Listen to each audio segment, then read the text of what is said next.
作業進め遅い作業大丈夫。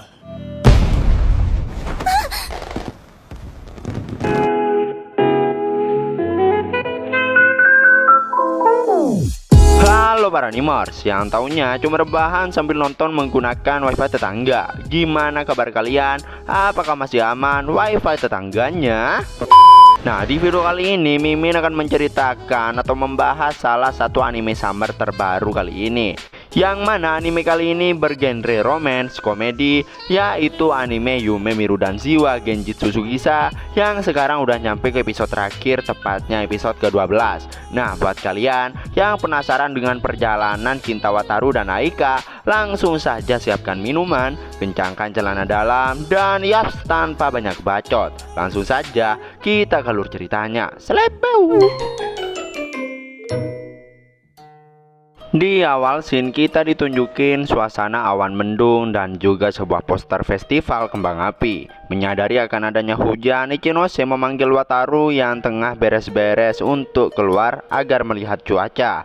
Sadar kalau hujan akan segera turun, Wataru meminta Ichinose untuk membantunya membereskan troli di depan. Di tengah hujan yang turun dengan derasnya, tak lama nampak Aika yang berlari dari derasnya hujan dan menghampiri Wataru yang berada di depan toko. Karena kebasahan, Wataru pun mengajak Aika masuk ke dalam toko. Ichinose yang melihat kedatangan Aika dengan basah kuyup, dirinya pun memberikan handuk agar Aika mengeringkan diri terlebih dahulu.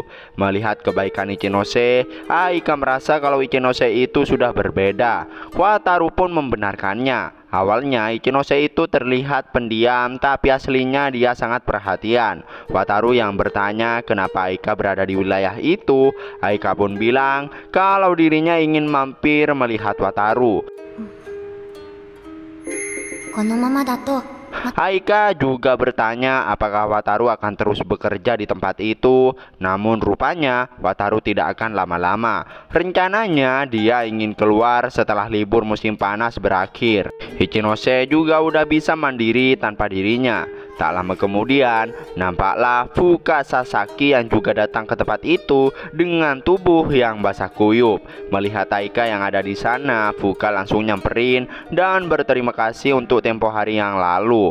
Ichinose yang baru menyadari kedatangan Fuka, dia langsung memanggilnya. Menyadari kalau Wataru itu cukup dekat dengan kedua gadis itu.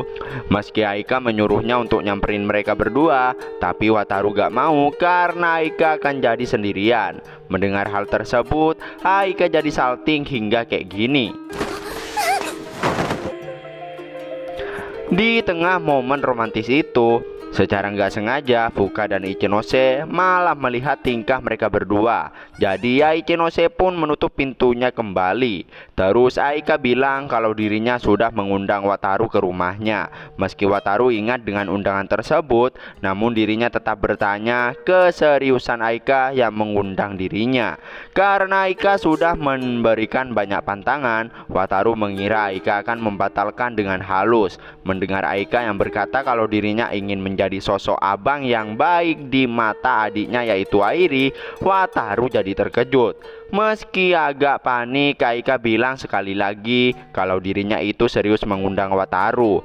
Belum sempat Aika mengatakan kata-kata yang kayaknya sangat berpengaruh dalam cintanya, si dua sajoli ini malah nongol lagi dan menutup pintu kembali. Singkat cerita, tepatlah pada hari di mana undangan Aika itu diadakan. Sesampainya Wataru ke rumah Aika, dirinya nampak sangat gemetar untuk memencet bel rumah Aika. Bahkan dirinya sampai terkejut bukan main dengan kedatangan Kei yang menggunakan outfit memancarkan aura. Tanpa banyak bacot, si Kei ini malah langsung memencet bel di saat batin Wataru masih belum siap sama sekali. Tak lama, Aika pun membuka pintu. Wataru pun tercengang bukan main melihat kecantikan Aika ketika mode rumahan. Airi yang nyamperin mereka pun langsung mengenali kalau perempuan itu adalah Kei, tapi dia tidak kenal dengan sosok Wataru. Jadi ya si Wataru memperkenalkan diri terlebih dahulu. Kei pun menyuruh Airi agar memanggilnya Wataru saja. Namun si Airi ini malah kesusahan ngucapinnya. Wataru Oleh hal itu, Kei menyarankan agar memanggilnya Sajau aja. Tak lama, baru aja Airi kenal dengan Wataru, malah ini yang dia lakukan. 説明遅いんだよ。大丈夫。 Airi yang mau main lagi dengan Wataru, nampak Aika melarangnya karena takutnya si Wataru ini tepar lagi. Wataru jadi penasaran apakah si Airi ini selalu bermain seperti itu. Aika bilang kalau biasanya adiknya itu membaca buku, menggambar, atau main rumah-rumahan. Entah mengapa si Airi ini sangat menyukai Wataru. Singkat cerita, setelah capek karena udah kelamaan bermain dengan Airi, mereka pun istirahat minum. Aika sangat kasihan dengan Wataru yang nurutin semua permintaan adiknya, yang mana itu Wataru lakukan karena Aika sendiri yang bilang supaya Wataru menjadi sosok abang yang baik. Mendengar itu, Kei jadi penasaran, sedangkan Aika jadi panik. Sumpah dah, gua juga pengen punya adik kayak gini, anjir. Kei yang ngomong kalau Aika juga pernah menggembaskan Airi, yang mana Wataru menganggap kalau Airi itu adalah Aika versi bocil. Si Airi ini juga ikutan ngomong kalau dirinya itu kembar sama mbaknya. Melihat Wataru yang kayaknya lagi mikirin sesuatu, hal itu membuat Aika curiga. Takutnya si Wataru ini malah mikirin yang aneh-aneh. Melihat Kei yang senyum-senyum gak jelas, Aika yang kebingungan. Lalu Kei bertanya apakah Airi pengen punya abang yang bisa diajak main tiap hari.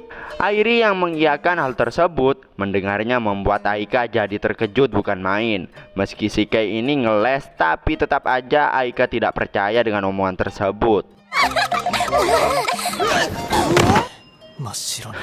Mengetahui kalau ibunya Aika sudah pulang. Mendengar itu, si Wataru yang awalnya loyo langsung ngaceng seketika. Tak lama kemudian, nampak ibu Aika yang baru tiba di rumah. Baru saja Aika mau memperkenalkan Wataru pada ibunya, rupanya si ibu Aika ini sudah tahu nama Wataru. Yang mana itu semua karena Aika yang pernah bercerita tentang Wataru pada dirinya.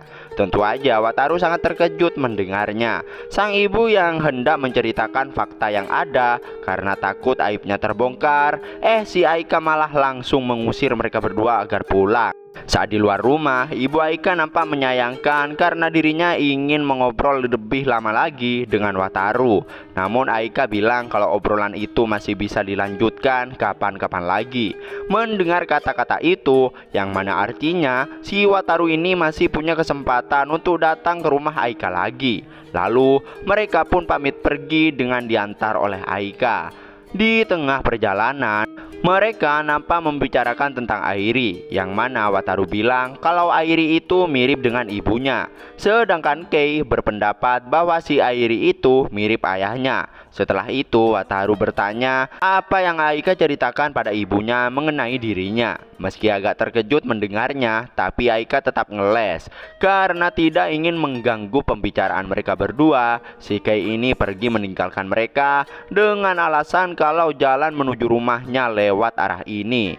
Namun tolilnya si Wataru malah tidak peka dengan keadaan dan malah berniat untuk pulang sendiri. Tapi karena Aika sudah terlanjur mengantarkannya, jadi dia ingin mengantar Wataru lebih jauh lagi. Singkat waktu di malam harinya, nampak mereka yang masih jalan berduaan. Aika ngomong kalau akhir-akhir ini dirinya merasa senang di sekolah karena mulai memiliki banyak teman, mengobrol, dan bermain. Yang mana Aika teringat saat masih SMP dulu. Dia itu tidak mempunyai banyak teman dan selalu sendirian. 悪い。 そうじゃないの？ Rupanya Aika sekarang menjadi seperti ini. Itu semua berkat Wataru yang bisa membuat dirinya jadi menikmati masa-masa sekolah. Bahkan dia juga teringat saat dirinya bangun tidur dan bilang pada sang ibu kalau dirinya ingin mendaftar ke sekolah Koetsu. Karena di sana ada beasiswa penuh dan seragamnya juga imut.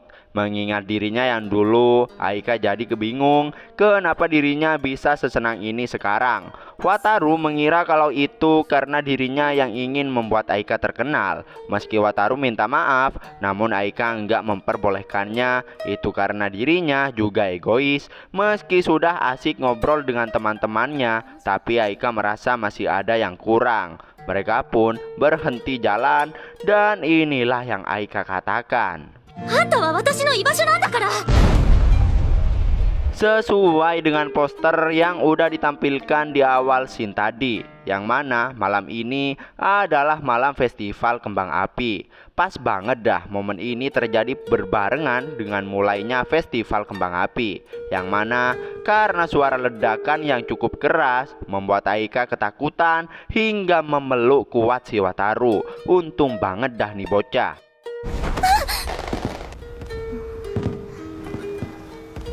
Singkat cerita, di perjalanan mereka pulang, di tengah jalan nampak mereka yang berjalan dengan muka yang malu-malu kucing. Wataru yang berniat untuk memegang tangan Aika, tapi karena agak gimana gitu, jadi dirinya agak berani.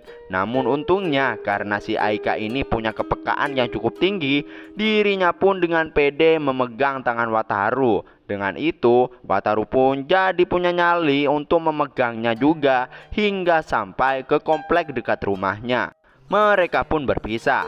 Di keesokan harinya, seperti biasa, saat mau berangkat sekolah, si Wataru bertengkar dengan kakaknya, yang mana si Kaede ini meminta agar sekalian juga Wataru membantu persiapan festival budaya. Karena si Kaede ini mencekam bahunya dengan sangat kuat, mau gak mau si Adi ini menuruti permintaan kakaknya itu.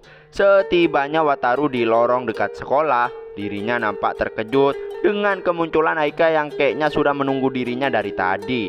Meski agak malu, namun si Aika ini malah ngebenerin dasi Wataru yang agak miring. Bahkan dirinya juga mau ngebenerin rambut Wataru. Tapi ya si Wataru gak mau. Dan mereka pun memasuki sekolah dengan berjalan bersama. Tamat. Dan yap, situlah akhir dari anime Yume Mirudan Ziwa Genjitsu Sugisa episode ke-12. Wede, gimana nih? Alhamdulillah akhirnya Wataru dan Aika sudah saling mengerti dengan perasaannya masing-masing. Meski agak malu juga sih, tapi ya yang penting mereka sudah berani mengungkapkan perasaannya. Episode ini juga merupakan penutup di season pertama. Nah, buat kalian yang penasaran dengan cinta Aika dan Wataru, tungguin aja di season berikutnya. Buat kalian yang penasaran dengan apa yang akan terjadi, makanya pantengin terus channel Movie Senpai. Jangan lupa like dan subscribe-nya. Terima kasih buat yang udah nonton sampai akhir. Sampai jumpa di video berikutnya. Slepeu.